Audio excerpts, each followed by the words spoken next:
So this has been bugging me for ages. Take out these two screws, remove this, and then instead of that, I've got this split one. Let me show you. Exactly the same both sides, it's got two halves.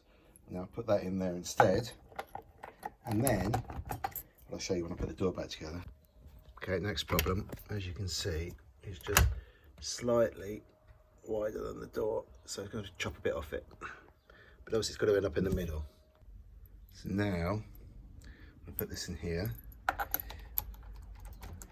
Should all go together. It needs to be pretty even, but this needs a fraction more taken off it. Good to go.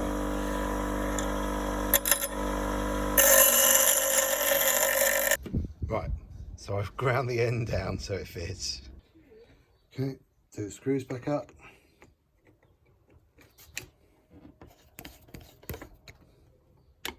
It's only two screws. You do own a thingy. Okay, that's all together.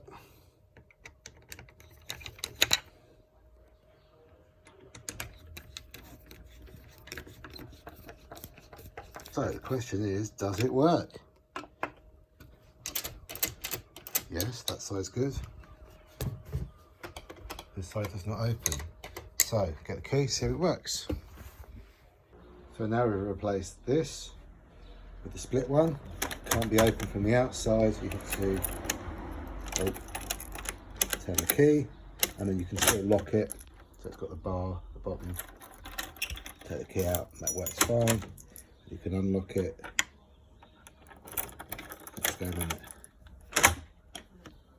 You've got to turn the key completely. There you go, done.